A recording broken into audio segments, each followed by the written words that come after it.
Shana Tova. Shana Tova. That was a little better. Very nice. I am filled with gratitude and awe in this, my second High Holy Days with you, but it truly feels like the first. Because here you are. You were behind a screen last year. Many of you still are, but there are many of you here present, and we can feel your energy. In 19 years of High Holy Day sermon writing, I've addressed a wide variety of topics, from our internal spiritual journeys, relationships and forgiveness, to Judaism's call to walk our talk in pursuing justice in our world. I've spoken about faith and prayer, racism and loving your neighbor, not to mention all things Israel. I've spoken about the issues of our day that run the gamut of this messy and promising and profound journey we call life. Yet, in 19 years as a Jewish leader, I have never penned an entire High Holy Day sermon on the topic of anti-Semitism. Recently, I realized that my personal experience with anti-Semitism growing up was almost non-existent. I never experienced name-calling or incurred a physical incident. While my parents were first-generation Americans, their narrative was replete with American Jewish success and integration. Anti-Semitism happened, but it happened somewhere else. After all, I grew up in a multicultural, socioeconomic melting pot section of New York City with a sizable Jewish community. I never felt vulnerable as a Jew. In my youth, I never observed institutionalized anti-Semitism in America either. Universities, banks, corporations, hospitals, even country clubs were open to Jews. Jews were at the highest level of politics, from local municipalities and halls of Congress to the Supreme Court and the executive branch. We were accepted and thriving. Even sociologist Robert Putnam, in his book American Grace, noted that in surveys focused on American attitudes towards people of other faiths, Jews are the most admired group in America. Putnam especially points to the fact that close personal relationships mitigate prejudices based on theoretical stereotypes. Additionally, early in life, my parents exposed me to individuals who were living without the privileges I was growing up with. Coupled with the powerful messages I would receive from my Orthodox maternal grandparents, it was clear our sacred obligation was to use our privilege to help people who were less fortunate. Upon reflection, it became clear that the amalgamation of personal life experiences led to this sermonic gap. Until now. An insidious pandemic of anti-Semitism is present all around us today. And coupled with its mutating variants, it requires prominent attention from the Bima. This morning, I am inviting us to awaken from our complacency and lean into our vulnerability to better understand this current narrative of anti-Semitism and seek a new means of both measuring and responding to it in this new year of 5782. Over the past few years, we have experienced a rash of what I like to call negative Dayenu, it would have been enough moments. Dayenu, it would have been enough to turn our TVs and social media sources and see alt-right tiki-torching wielding marchers chanting, "Jews will not replace us," in Charlottesville, a slogan reference to the popular white supremacist belief that the white race is in danger of extinction by a rising tide of non-whites who are controlled and manipulated by Jews. Dayenu, it would have been enough to be heartsick and mourn the loss of life at synagogues in Squirrel Hill and Poway, painful tragedies that led synagogues across the United States, including our own, to enhance safety and security protocols. Dayenu, it would have been enough to learn of toppled gravestones and anti-Semitic graffiti on synagogues, to navigate online harassment and physical attacks on Jews in LA and New York City. Dayenu, it would have been enough that our state has mandated an ethnic studies model curriculum that erases the American Jewish culture experience and fails to discuss anti-Semitism, thereby institutionalizing the teaching of anti-Semitic stereotypes in our public schools. Dayenu, it would have been all, more than enough. Yet, in this moment, it continues. We are facing calls to globalize the Intifada, the violent resistance against Israel, in a sophisticated and a concerted effort to conflate a love of Israel and racism, from Jew and non-Jew alike, leading to a new, fundamentally different form of anti-Semitism. This new variant represents a different set of characteristics from prior expressions of Jew hate. Rabbi Shai Held, a colleague and head of Hadar Yeshiva in New York City, teaches the following. He says, faced with a situation that makes us stare the depth and extent of our vulnerability in the face, most of us want to flee. Here then is Judaism's message. You want to serve God? Run towards the people and the places you most want to run away from. In other words, if you want to reap the joy of an engaged and connected Jewish life, you also have the mandate to acutely sharpen your awareness of this very real and present threat. To fully comprehend where we are today, we must first understand what we mean when we say anti-Semitism. The term was first popularized by a Jew hater named Wilhelm Marr in 19th century Germany, and he sought to racialize the hatred of Jews beyond its religious roots. Sociologist Helen Fine defined it as a persistent latent structure of hostile beliefs towards Jews as a collectivity. In the introduction of her newest book, Antisemitism, Here and Now, author and historian Deborah Lipstadt, also just recently selected to be the U.S. envoy to combat anti-Semitism, was surprised by her own difficulty in writing the book, and she noted the following. As horrific as the Holocaust was, it is firmly in the past. When I write about it, I am writing about what was. Though I remain horrified by what happened, it's history. Contemporary anti-Semitism is not. It is about the present.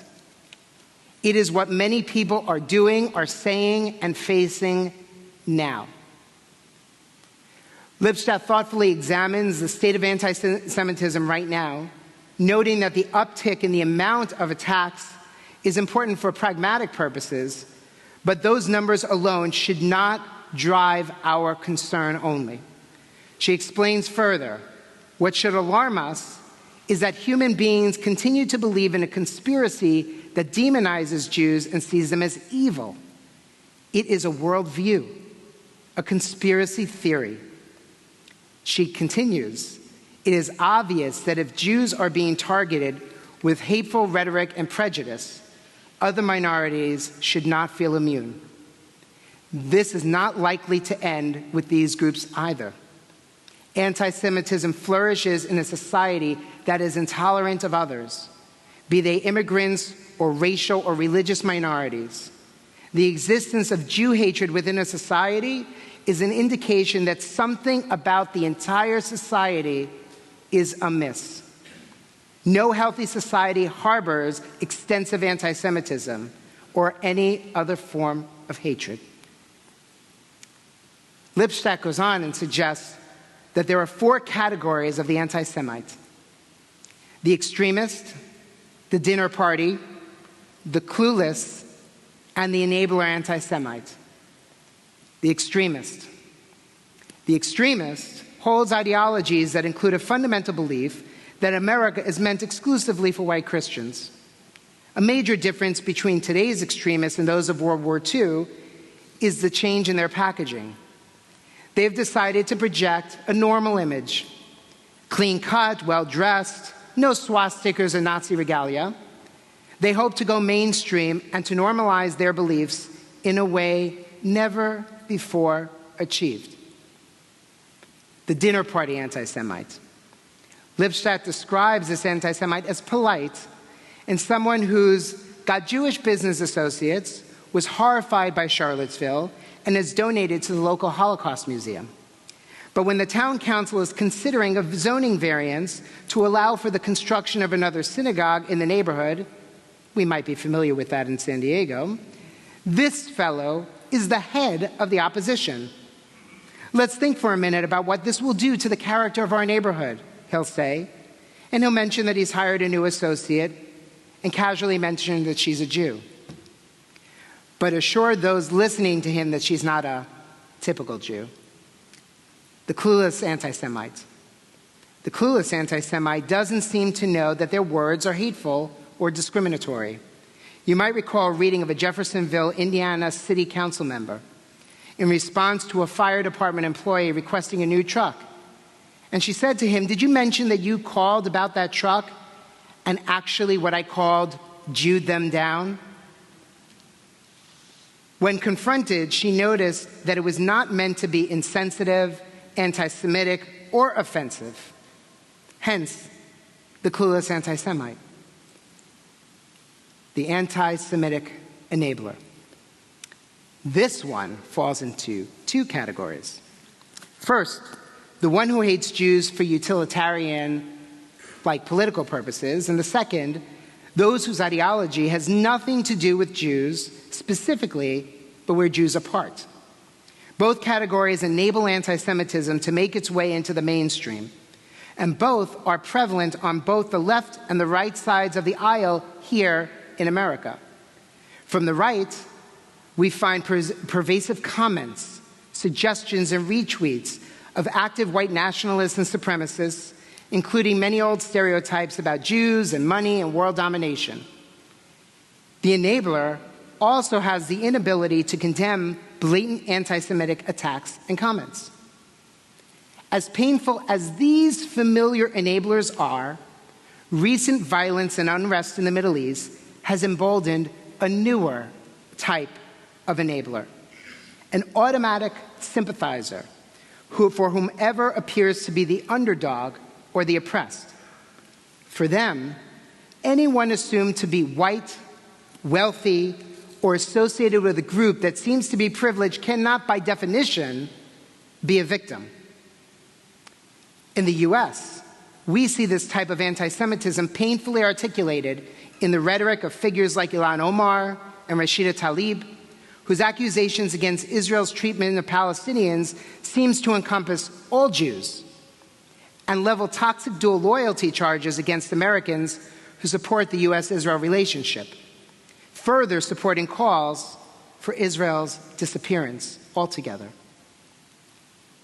Many in this arena seem to have a problem with one country on earth and its supporters, which just happens to be the only Jewish majority nation with a Jewish population of nearly 7 million people. As my friend and CEO of the American Jewish Committee, David Harris, brilliantly states, he says, "No other nation awakens the far left's misguided passion in the way that Israel does. Only democratic Israel is constantly in its crosshairs. They celebrate self-determination for the Palestinians, but would deny Jews the right to live and defend themselves in their own ancestral homeland." Is this obsessive, relentless attempt to challenge the Jewish people's national aspirations not a dangerous form of anti-Semitism? Harris noting emphatically, of course it is.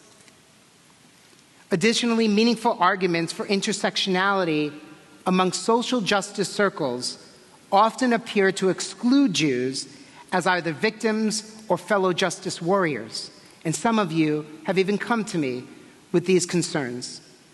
These enablers, regardless of personal political leanings, are often cloaked in the language of progress endemic in the structures that are meant to hold up the liberal order, and most recently, hijacked by this newfound ideology. The enabler language appears to be almost everywhere, echoing back falsehoods on social media and widely consumed through the academic, cultural, and intellectual communities, the very institutions that we used to rely on to tell us the truth about the world. So what do we do? Where do we go? How do we respond to the rise in vandalism and violence against Jews, to the mainstream acceptance of more and more anti-Semitic statements and beliefs, to the varying types of anti-Semites we might encounter in our daily lives? In this moment, when the shofar awakens us from complacency and our days of awe ask of us, we must do a cheshbon hanefesh, a soulful accounting, and I must add, a painful reckoning with this current reality. Responding to this evolving narrative can be incredibly difficult, as it may require us to sacrifice relationally or reputationally. It may call upon us to sacrifice status, to not feel welcome in certain social or political environments we may have even been responsible for birthing. Or we may feel the absence of individuals or groups we supported in the past, those that in our time of need aren't giving us the same response. Our inventory check may reveal that with the pandemic still holding on and other global realities taking up our emotional space, leaning into the pandemic of anti-Semitism is just too much to bear or to pay attention to at this time. Yet in this moment, we must not only hold it, we must account and respond, and I dare say, not despair. The wisdom of our ancient and timeless teachings can serve as our anchor, and Rabbi Bernstein brought it to us last evening. Im ein ani li mili. The text is often credited to the great Rabbi Hillel, which translates, if I am not for myself, who will be for me? And if I am only for myself, what am I? And if not now, when? When we say, if I am only for myself, who will be for me, we must ask ourselves, am I the Jew they may come for next? Am I the Jew they may come for next? And if not now, when? We must not wait for another time, another tragedy, or someone else to do the sacred work. It is up to us. As part of this year's inventory, it's important to also identify the gaps within. We must consider the realities of those whose experience of Judaism and Israel is built on a shaky foundation of, let's say, less than inspiring religious education for a few hours a week, a single trip to Israel, and perhaps annual High Holy Day services, although I appreciate you coming and being part. For those whose experience of Judaism is mainly out of a sense of obligation, then imagine the same individual going onto Instagram or TikTok or walking into a college campus activities fair to encounter droves of anti-Semitic and anti-Zionist propaganda. Imagine. Our fellow Jew encountering this barrage without a strong foundation is ill-equipped to navigate the nuances of this blatant anti-Semitism disguised as the new socialist activism. Im ein ani li mili. In order for us to cultivate Jews who can resist this inauthentic ideology, we need to be laser-focused on cultivating strong Jewish identity within, with a greater emphasis on education and on dialogue. We need to expand the tents in our Jewish communities by meeting people where they are, inspired by their raw questions, and embracing their apathy as opportunity.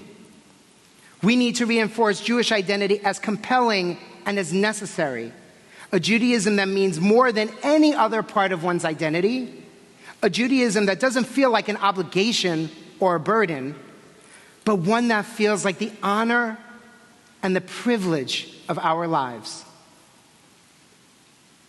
I have seen firsthand Those who are rocked by these experiences, yet willing to stand up and sacrifice, are those Jews who have a deep sense of self, rooted in what it means to be identified as a Jew, knowledgeable about their history, and see themselves as an unbroken link in the chain of our tradition. Journalist Barry Weiss, who we had the privilege of learning with in June, and whose book, How to Fight Antisemitism, has much to teach us in this moment. And she underscores that we cannot address antisemitism with logic or rationality as much as we may try. She even goes so far as to suggest that protests and marches against anti-Semitism have a fundamental flaw. They are reactive and defensive. She quotes from an essay written by a man named Zev Malgin, who said, "A man calls you a pig. Do you walk around with a sign explaining that, in fact, you are not a pig? Do you hand out leaflets expostulating in detail the manifold differences between you and a pig? Emein ani limili." We must reclaim our Jewish pride, which I will talk about on Kol Nidre, and we must reflect on why we want to fight back and what we are fighting for. As we all know, there has not been a single moment in Jewish history in which there weren't anti-Semites determined to eradicate Judaism and the Jews. Even so, Jewish life survived and thrived because our ancestors knew who they were and why they were. They were lit up not by the fires from without, but the fires from within. Emein ani limili. Anti-Semitism can never define us. The universal moral hygiene we promote, especially in our Reform Jewish movement, compels us to support many non-Jewish individuals, institutions, and communities in need. Indeed, Torah teaches us not to stand idly by while our neighbor bleeds. We need to apply that same lens to ourselves. We need to lift up the beautiful pieces of our Jewish history via the breathtaking power, wisdom, and redemptive hope inherent in a tradition which illuminates the depth of our prayers and the righteousness of our deeds. Emein ani limili. If I am not for myself, who will be for me? And if I am only for myself, what am I? And if not now, when? We must not remain complacent. This moment makes clear that we cannot believe that our country is different from anywhere else, that our exceptionalism will somehow save us. We must get involved, and yes, that may mean getting our hands dirty, and it may be uncomfortable at times. It is our life, and it is our children's lives. For over 2 millennia, we have prayed for a time of redemptive peace when all people will stand together and recognize our common humanity. As a Jewish community, we have always remained hopeful that one day there will no longer be a reason to fear being openly and courageously Jewish. And yes, we have a long way to go. In 2012, Nobel laureate and Holocaust survivor Elie Wiesel reminded Wagner College students of the following, and he said, "Despair is never a solution. Remember that hatred is never an option. Ultimately, it is always up to us to define our humanity. My humanity is not defined by myself to myself. It is by myself to someone else, to you. If I am human in my relations, if I say that neither God nor I are strangers in creation, then I cannot go wrong, nor can you. The thing not to forget is hope. Remember that hope is not a gift given from God to us. Hope is a gift, an offering that only we human beings can give to one another. So in this new year of 5782, let us do the footwork in helping to eradicate this menacing virus, to completely committed to securing a world for our children that guarantees them safety to just simply be and do Jewish. One filled with hope and peace. They deserve that. May this be God's will. Amen.